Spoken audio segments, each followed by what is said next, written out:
Ретките болести креираат услови на секојдневна борба на дијагностицираните пациенти. Откако неодамна еден пациент ја загуби битката со цистична фиброза, во моментов лекот Трикафта го користат само десетина пациенти од вкупно стотина дијагностицирани. Сега, дали државата прави доволно напори да им го олесни животот на оваа група на пациенти со ретки болести? По некое непишано правило, алармот во Македонија за решавање проблеми се вклучува откако ќе се случи немил настан. Сериозен институционален осврт за проблемите со кои се соочуваат пациентите со ретките болести се случи пред 2 месеци, по смртта на Благојче Илиевски, пациент кој речиси 2 години добиваше уверување дека ќе добие лек за цистична фиброза. 2 месеци подоцна, по серија активности, медиумски известувања и протести, лекот Трикафта конечно го има во државата, но само за 12 пациенти. Александар Мишковски, кому борбата со оваа ретка болест започнува на негови 2 години, пред камерата на 25 минути раскажува каков е животот на оваа група пациенти. Со бајле се станува, се примаат некои апчиња за желудник, за неколку врсти на апчиња, потоа се инхалира. Потоа, после инхалацијата се прават вежби за да се искашлат тој секрет што се ствара кај нас, физикална терапија што викаме ние. После тоа пак инхалација правиме со антибиотик. Инхалираме. Во текот на денот цело време пред секој оброк ензими примаме, креон, и тоа е нешто од самата терапија. После приквечер инхалираме пулмозин, кој го разлажнува полесно за да се искашлува секретот. После правиме инхалација, па пак физикална, па пак антибиотик. Значи, повише работа има во текот на денот. Тој секој ден? Секојдневно е тоа. Секојдневно е за да идеш окей, за да се одржаваш. Ако забушаваш, се знае дека може да се влоши состојбата. И вака може да се влоши кога правиш све редовно. Но ако не правиш, уште повише. Па еден пациент комплет збориме. Сега вие се да не објаснувам едно по едно, па може да оди до 200 евра. Месечно? Да. Од витаминска терапија, од друга терапија, од нешто друго, нормално покалорична исхрана. Исхраната и да не ја става, може и повише да е. Тоа не ни го броиме, ама околу 200 евра, 12.000. Лекот Трикафта е надеж и за Мишковски. Се работи за лек кој заменува десетици антибиотици при терапија. Лек за кој формирана е работна група за набавка во Министерството за здравство, меѓутоа нема термин кога ќе биде достапен за сите пациенти. Да, јас не сум го примил. Па до сега кај нас никој го немаше примено. Така иде работата. До сега 12 души се обезбеди лекот, ама не има многу. И мислам дека треба за сите да се обезбеди. Работата е да не застане, да се донесе лекот за сите, не само за 12 души. Бидејќи не е коректно, не е фер, не е хумано пред се. Некој да го прима, некој да не делат. Мислам дека не е во ред тоа. А сега ќе видиме, има некои ветувања. Се надеваме дека ќе донесат и апел по не знам кој пат да се донесе лекот Трикафта за сите. Да нема поделби, па нормално да нема поделби. Се 12 души, окей, приоритет. Да, ама мислам дека треба постепено да се донесе за сите. Тоа е најкоректно и најправилно. Бидејќи на секој од нас ни треба. Дијагнозата е таа. Има и радост, нормално, дека некој го добил, дека некој му е подобро. Ама има и разочараност, се разбира, ке секој од нас. Сега, не ти е се едно. Сепак секој се бори за живот. Не е ова нешто за чоколадо, сега да се изразам малце па сега еден добил, ова е више борба за живот. Нормално дека не е се едно. Кај секој од нас се ствара некоја грижа за тоа како ќе биде, зашто ние не сме добили, некој добил се, тоа е тоа. Тоа е реалноста. Но не е само лекот Трикафта во прашање. Некогаш има недостаток и на заменска терапија. Пациентите кои се борат со цистична фиброза се постојано предизвикани со условите во кои се лекуваат, затоа што на клиниката за пулмологија се случува поголем број од нив да треба да се лекуваат во една болничка соба. Баш и таа инхалациона терапија, знае некогаш да не биде доставена до нас. Прекини. Па Од што зависи тоа дали ќе биде или нема да биде доставен? од државата нормално. Некогаш имало прекини, сега не секогаш, ама знаело некогаш да нема тендер или така нешто, да не биде доставена. И во тие 2-3 месеци како ја заменуваш терапијата? Со што? Не, па инхалираш нешто друго, например. Со не раствор, поише се посветуваш на физикалната терапија и тоа е. Се бориш некако. А се чувствуваат физички промени во телото во тој момент? Па физички. И се влошува, може да се влоши состојбата. Тоа е, сега физички, не знам, не се осеќам може, ама сепак се влошува. Кога ќе отидеш на контрол, например, ти се намалува капацитетот на плуќата, тоа што е FF1, што го викаме. Све се има, све се одразува. Дали тогаш кога ја нема неопходната терапија, тоа се постресни денови или не? Па нормално дека се посвесни. Не знаеш како ќе биде, дали ќе донесат, дали не. Не го доживуваш се едно, нормално. Чекаш. Ти вика ќе биде сега за некој ден, па нема да биде и нормално дека е во неизвестност си. Другата терапија е достапна. Другите што се работи од антибиотици, витамини, други работи, тие се достапни. Оти некогаш има проблеми, нема.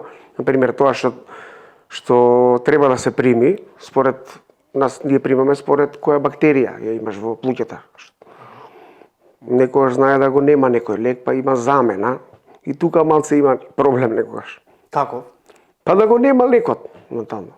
Тој што е завенозно, што се прима. Се случува често или ретко? Па не е често, ама знае да има проблем.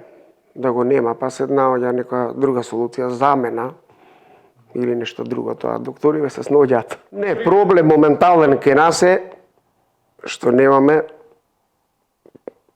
центар. Поготово ние за постари од 18 години, до 18 на детска клиника, но сепак за постариве моментално немаме центар, што е многу битно, исто и тоа. Што би проблем? Моментално одиме на пулмологија кај што нема услови. Ние се сочуваме со голем проблем бидејќи таму имаме една соба за нас. А ние сме многу, знаете, како што кажавме, многу пациенти сме, 130 сме. Немаме услови, што се вика никакви од таа страна.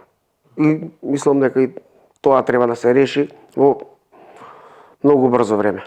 Бидејќи тоа е голем проблем за нас. Немаме центар. А колку често се неопходни тие проверки да се прават? Па чести се, ние имаме контроли на секој месец-два. Имаме терапии што се прима венозно на секои 3 месеци. Сега нормално индивидуално е, ама горе-доле има некој на 2 месеца прима, некој на 3, на 4. Ама сепак тоа е цело време во континуитет. И сега може да сватите како е со една соба на пулмологија, моментално таму не водат, постарите што сме од 18 години, со што се соочуваат и докторите, напнатост се создава и кај нас нормално пациентите. Нема услови. Колкави напори ќе вложи државата и кога ќе се набави неопходната терапија, знаат само министерот Фатмир Меджити и премиерот Димитар Ковачевски. Оно што е неизбежно е дека ќе посведочат за нов протест на почетокот на мај, за властите да не заборават дека животот на болните од цистична фиброза е во нивни раце.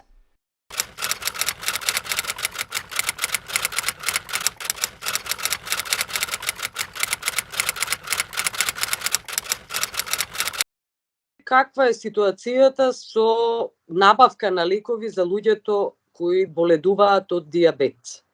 Значи, последниве недели се стабилизирааше достапноста на инсулините до лицата со диабетес во Македонија. Сите инсулини се достапни и антидиабетната терапија почна пред 2-3 дена да се дистрибуира. Не беше достапна до сите пациенти. Во меѓувреме нема се уште ленти и неколку дена немаше игли за аплицирање на инсулините. Сега веќе и тие се достапни во помал број, но достапни за секое лице со диабетес.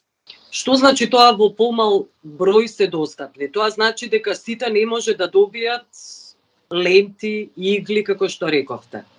Вака, ленти добиваат само тип 1 се уште, и тоа во намален број. Другите од тип 2 пациентите тешко кој да добие, затоа што ги нема. Додека пак игли немаше за ниеден пациент.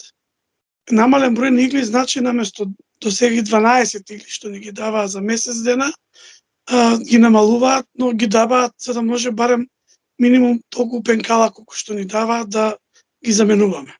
Што значи за болните од диабет кои не може да имаат достапност до ленти, до пенкала, до игли? Што значи тоа? Каков живот е тоа без соодветни лекови?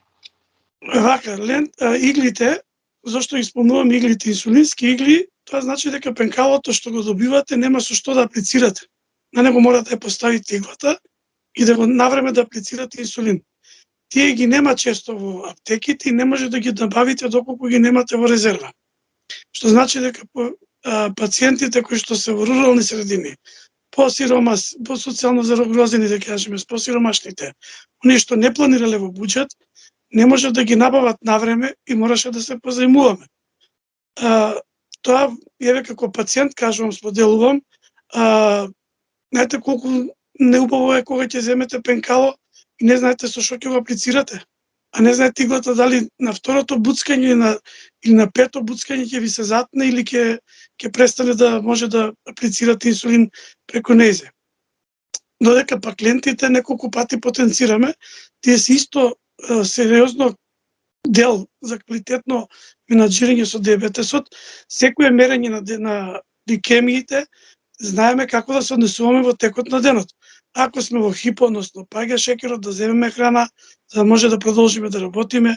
Ако сме во хипер, да доставиме единици корекција инсулин, за да исто бидеме во здравствена состојба нормална, за да може да продолжиме да работиме. И да не развиваме во ниту едниот ни другиот случај компликации на болеста од диабетесот. Кој е објаснувањето на властите зошто немате соодветни лекови за третирање на вашата болест? Вака, Билјана, значи ние лекови имаме, но не навремено. Затоа што тендерот, односно јавниот повик за набавка на инсулини, доцнешно со распишувањето. Претходниот тендер беше до декември 22 година, а сега дури се потпишуваат договорите како што немаме информации од јавноста, бидејќи имаше до крајот на април, до крајот на март беше тендерот. Овој месец има постапки за склучување односно избор и склучување на договорите. Тоа самото по себе значеше одлагање и кризите кои што се случуваа по неколку недели, што не се мили настани. Ние последно вакво нешто што се случуваше овие месеци, овие недели, го имавме од 2017 и мислевме дека тоа е зад нас и дека нема да се повтори веќе никогаш.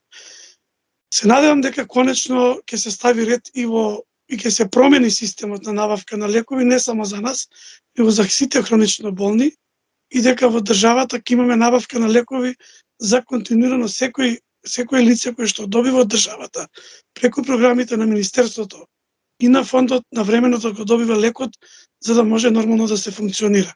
Од кого зависи дали да се промени и како да се промени всушност тој систем на набавка на лекови? Значи, ние и како Сојуз, знаете дека и пациентските организации и други, и преку Асоциацијата на пациентски организации, многу време апелираме дека Министерството за здравство треба да отпочне во владата барање за постапка за измена и дополнување на законската регулатива.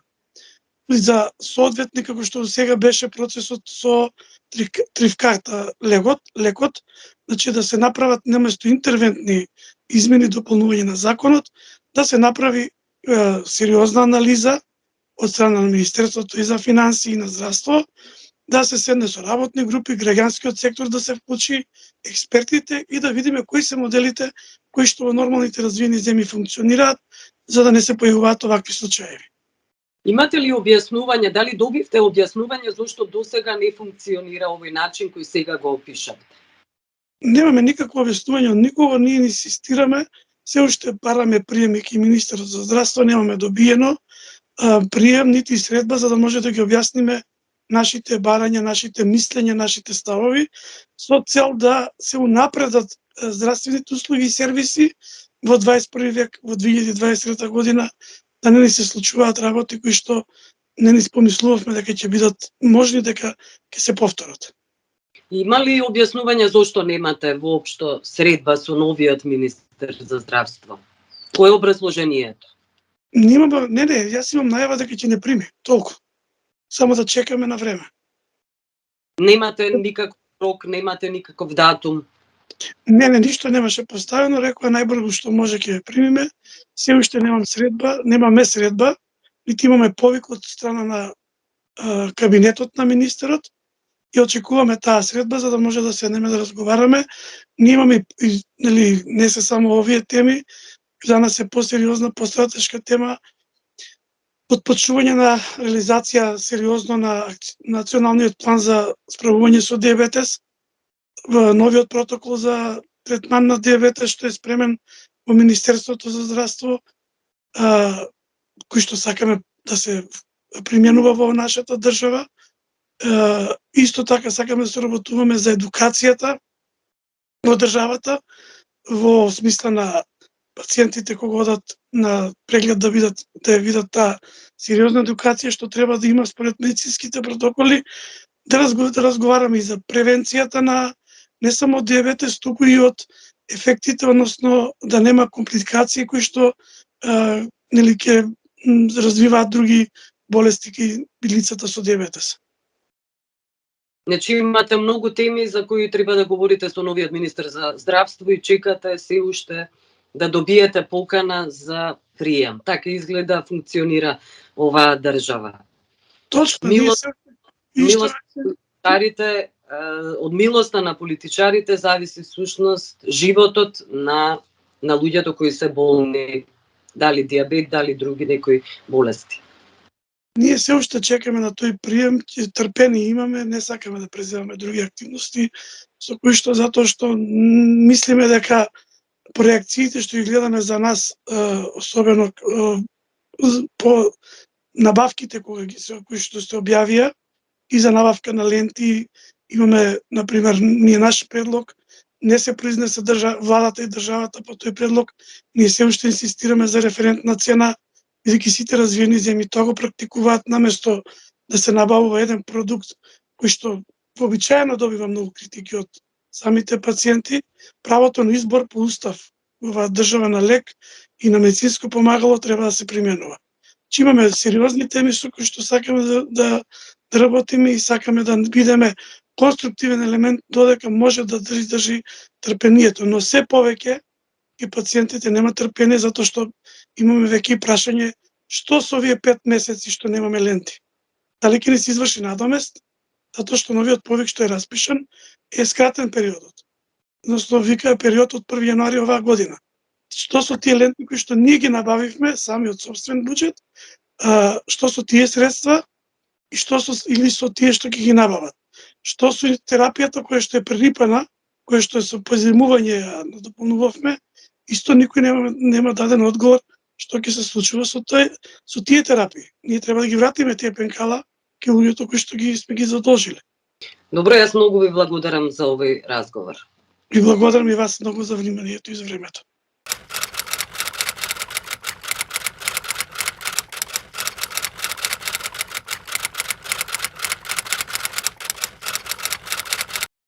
Сакам пред се да раскажам еден случај. Имаше еден случај на Едно бебе, девојче кој се викаше Пија во 2019 година, е заболена од многу ретка болест, спинална амиотропија. Лекот за неа беше, заборавив како се викаше, меѓутоа една инекција и лекот е најскапиот на светот и една доза чини речиси 2 милиони евра. Се разбира, семејството не можеше да ја плати цената. Тогашната министерка за здравство побара од американската фирма која го произведува лекот Новартис да покаже малку солидарност и емпатија, да ја спушти цената на лекот, меѓутоа одговорот од фирмата беше негативен.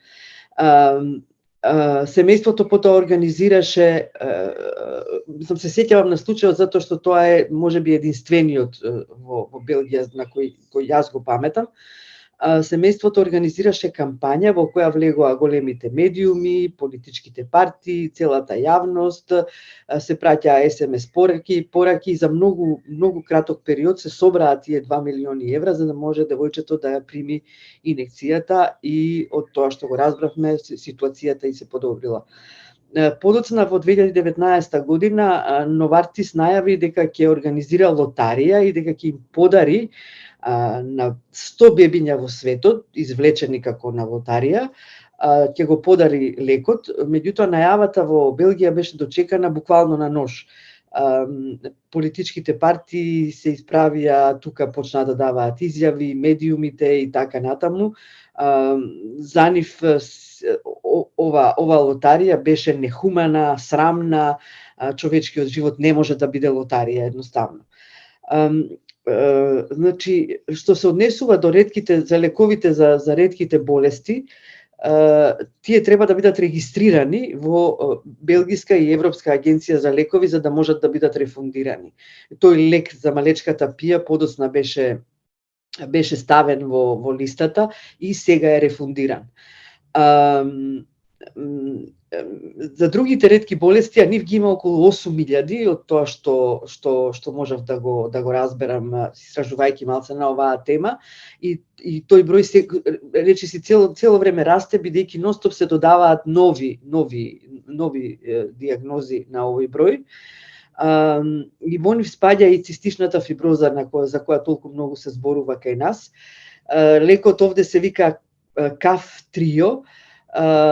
И Белгија почна да преговара со оваа фирма во веќе неколку години уназад и постигнаа договор неодамна и од 1 февруари оваа година лекот е рефундиран од Белгиската социјала за деца на возраст од 6 до 11 години, а во Белгија има 140 деца под 12 години на кои лекот им е потребен. За сите пациенти над 12 години лекот се рефундира од септември 2022 година. Сакам да завршам само со ова дека Европската комисија во 2013 година им препорача на земјите членки да донесат стратегија за ретки болести и Белгија тоа го направи и креираше во 2013 година Институт за ретки болести во кој се групирани сите медицински лица кои што па и да речеме физиотерапеути и така натаму кои што работат со овие пациенти. Целта е, се разбира, да дојде до побрза дијагноза, да се одреди вистинскиот третман за овие болести и да им се олесни животот на овие лица.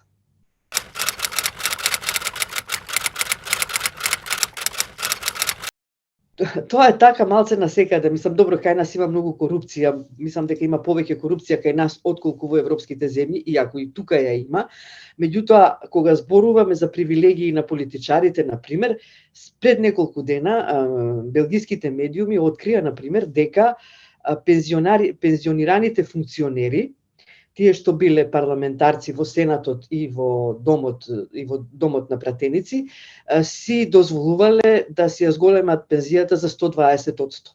И тоа така траело со години и се разбира нив тоа им одговарало и таа информација излезе во јавноста сега. Се разбира дека пациентите на кои што им треба лек, а за кои државата вика не можеме да го платиме, се разбира дека реагираат исто како што се реагира и кај нас. Но мислам дека белгиската држава реагира поефикасно на овие објави, така што ова околу пензијата, например, на тие функционери, во рок од неколку недели беше донесена нова регулатива и така натаму за да се како да се санира оваа ситуација.